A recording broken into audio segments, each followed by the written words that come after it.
होत नाही हा.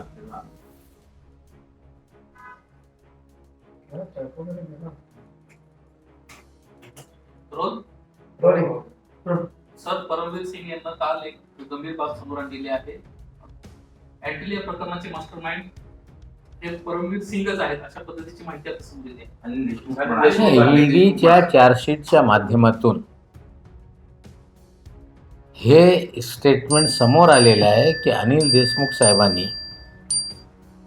जे एंटालियाच्या घटना झाली त्याचे मास्टरमाइंड स्वतः परमवीर सिंग आहे, हे सत्य आहे. मनसुख हिरेनची हत्या झाली त्याच्यात पण त्यांचा सहभाग आहे. निश्चित रूपाने या प्रकरणामध्ये NIAच्या चार्जशीटमध्ये बऱ्याचशा गोष्टीचा खुलासा झालेला आहे. तरी त्या चार्जशीटमध्ये परमवीर सिंग यांना आरोपी करता आला नाही. कुरकुरे बालेजी तो ईमेल ॲड्रेस असेल, खोटे पुरावे तयार करण्याचा विषय असेल, परमवीर सिंगच्या इमारतीत बैठकीचा उल्लेख असेल, वजेचे काही स्टेटमेंट असेल, याच्यातून स्पष्ट होते की एंटालियाच्या मास्टरमाइंड स्वतः परमवीर सिंग आहे. मनसुख हिरेन हत्याकांडमध्ये त्यांचा सहभाग आहे.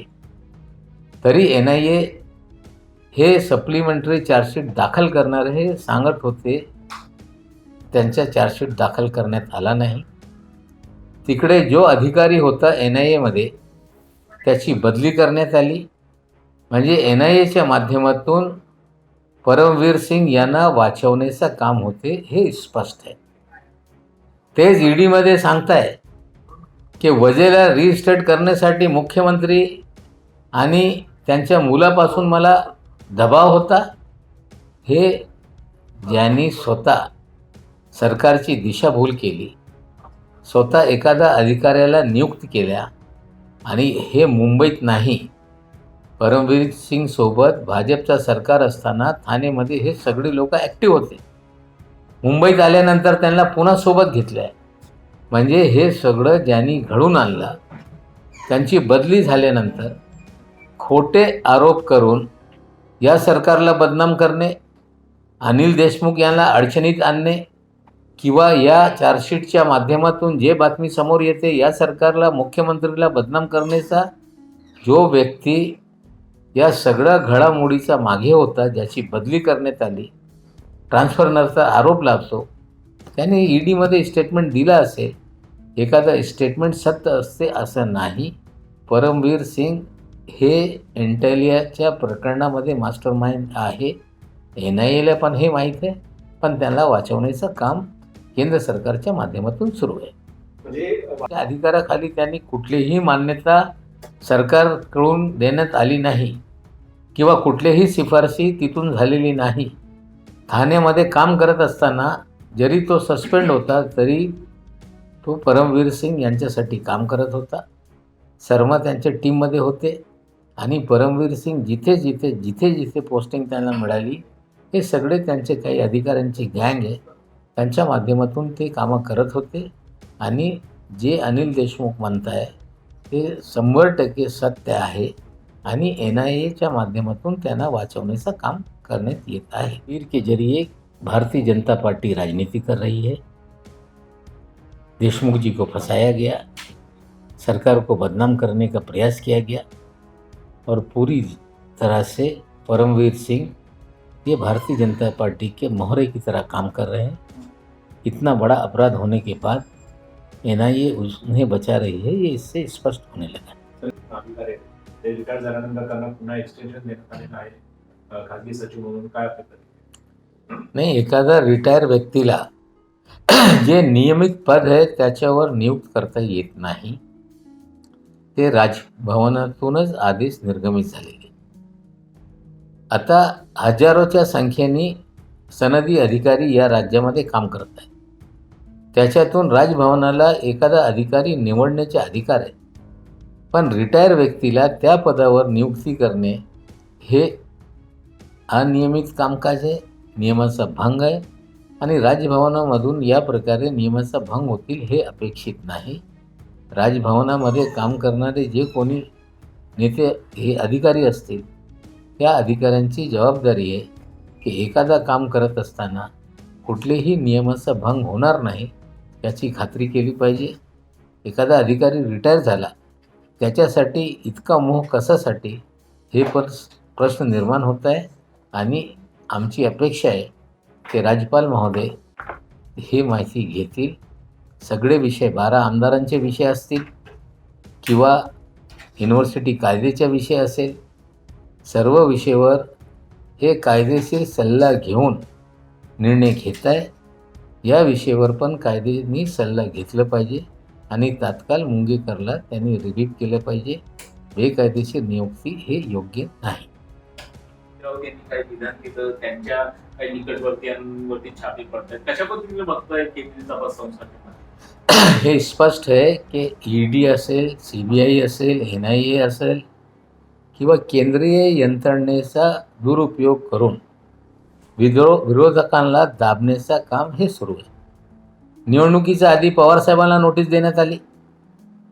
तामिळनाडूमध्ये निवडणूक असताना DMKचे नेत्यांच्या घरी छापेमारी सुरू झाली.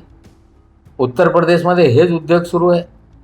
आणि ज्या पद्धतीने महाराष्ट्रामध्ये कितीही दबाव निर्माण केला तर हे सरकार झुकत नाही. तर त्या लोकांना अडचणीत आणण्यासाठी वेगळे वेगळे डाव हे भाजप करते. अनिल देशमुख असतील किंवा आता राऊत साहेबांच्या निकटवर्त्यांवर जे कारवाया होत आहे, मला वाटते हे राजकीय दबाव निर्माण करण्यासाठी हे सुरू आहे. पण भाजपवाल्यांना कळलं पाहिजे, कितीही सत्तेचा दुरुपयोग केला तर महाराष्ट्रामध्ये तिन्ही पक्षाच्या कुठलाही नेता या दबावाला घाबरणार नाही. आम्हाला वाटते या देशामध्ये ज्या प्रकारची परिस्थिती निर्माण झालेली आहे, 5 राज्याच्या निवडणुकीच्या माध्यमातून हे सगळं समोर येणारच.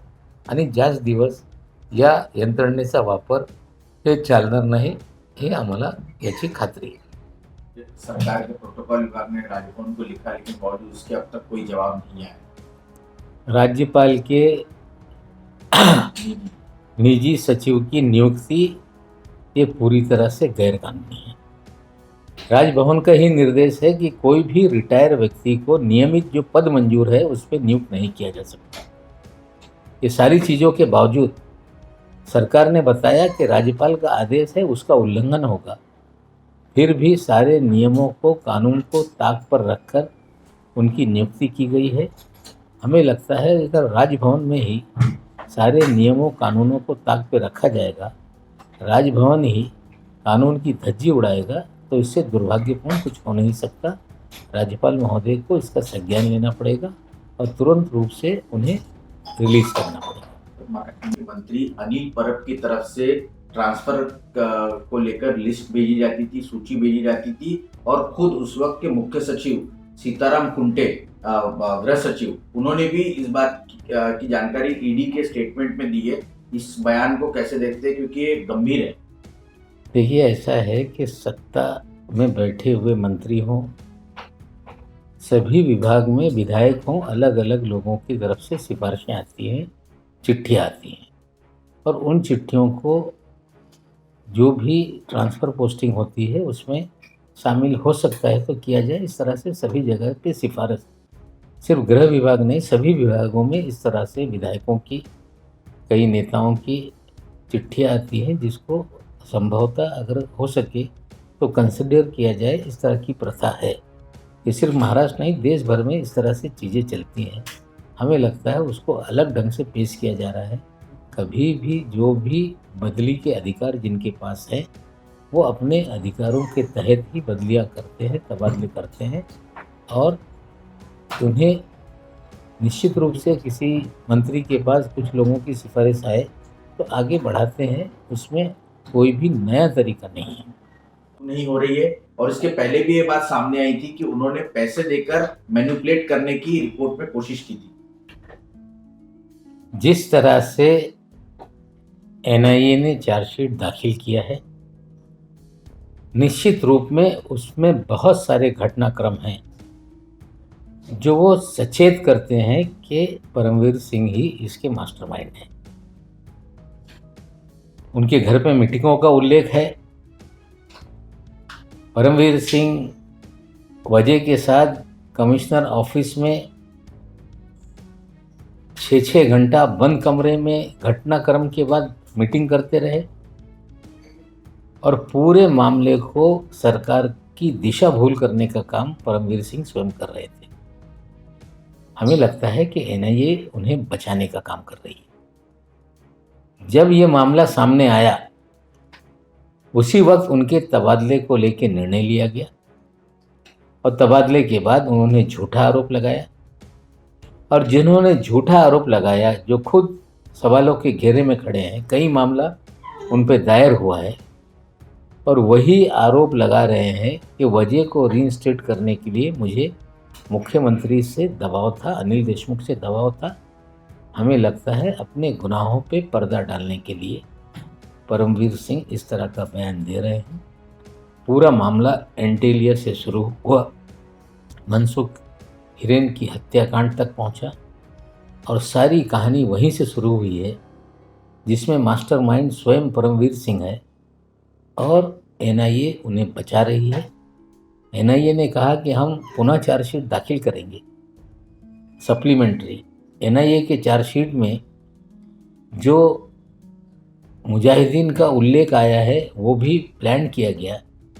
सीक्रेट फंड से पैसे दिए गए, जो आईटी का स्पेशल एक बंदा था उसे 5 लाख रुपया दिया गया। सारे सबूत टेम्पर करने का काम किया गया।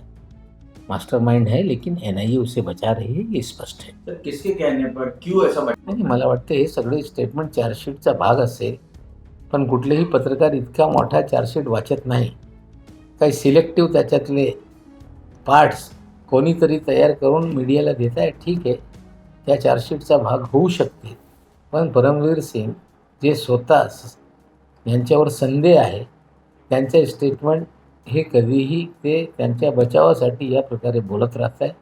आणि अंटेलियापासून हे जे प्रकरण सुरू झालं त्यामुळे परमवीर सिंगनी खोटे आरोप करून सरकारला, अनिल देशमुखला बदनाम करण्याचा कट कारस्थान सुरू केला होता, ते आज पण सुरू आहे. फिर एक बार वापस लिया जाए फोर्स में, इस तरह का उन पर दबाव डाला जा रहा था। ये पहली बार मुख्यमंत्री तक इसकी बात जो है वो जाती हुई दिख रही है। इस पे सरकार और आप क्या जवाब देंगे? देखिए, जब परमवीर स्वयं दोषी हैं, संदेह के घेरे में हैं, अपने बचाव में सरकार को बदनाम करने के लिए इस तरह की बयानबाजी कर रहे हैं, हमें लगता है परमवीर की अपनी ये टीम है। थाने में थे तो यही टीम काम कर रही थी, मुंबई में आए तो उसी टीम को वो ले आए और जिस तरह से चीज़ें उन्होंने थाने में की, मुंबई में की, सारे मामले धीरे धीरे बन रहे हैं। हमें लगता है ये सब राजनीति से प्रेरित है। परमवीर सिंह जो एंटीलिया का मामला है, मनसुख हिरेन का मामला है, उसमें सीधे वे ही उसके अंदर मुख्य मास्टरमाइंड है और एनआईए उन्हें बचा रही है. ज्या पद्धतीने राजभवन येथे राज्यपाल महोदयांनी स्वतःच्या खाजगी सचिवच्या पदावर रिटायर माणसाची नेमणूक केलेली आहे, हे नियम आणि कायद्याचा भंग आहे. एखाद्या नियमित पदावर कंत्राटी पद्धतीने कोणालाही नेमणूक करता येत नाही, हे राज्यपालच्या स्वतःचा आदेश आहे. कंत्राटी पद्धतीवर इतर कामासाठी नियुक्ती होऊ शकते, पण खाजगी सचिव हे नियमित पद असताना हजारोच्या संख्येने या राज्यामध्ये त्या दर्जावर काम करणारे अधिकारी आहे, त्यांची नियुक्ती होऊ शकते. पण ज्या पद्धतीने रिटायर माणसाची नेमणूक करण्यात आलेली आहे ते नियमबाह्य आहे. राज्यपालांची जबाबदारी आहे की त्यांनी तात्काळ त्यांना रिलीव्ह केलं पाहिजे. या प्रकारे नियमबाह्य नियुक्त्या करणं हे योग्य नाही. बोल नहीं हाँ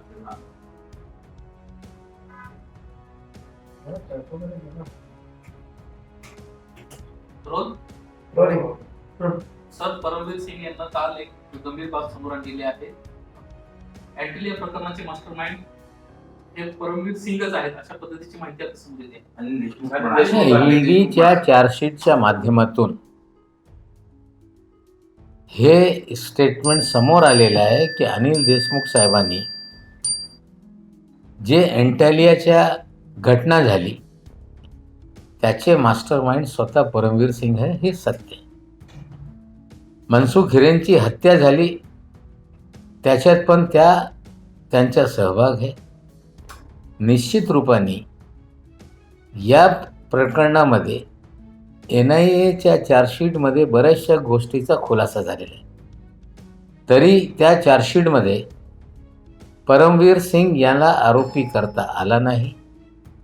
कुरकुरे बालेजी तो ईमेल ॲड्रेस असेल, खोटे पुरावे तयार करण्याचा विषय असेल, परमवीर सिंगच्या इमारतीत बैठकीचा उल्लेख असेल, वजेचे काही स्टेटमेंट असेल, याच्यातून स्पष्ट होते की एंटालियाच्या मास्टर माइंड स्वतः परमवीर सिंग आहे. मनसुख हिरेन हत्याकांडमध्ये त्यांचा सहभाग आहे.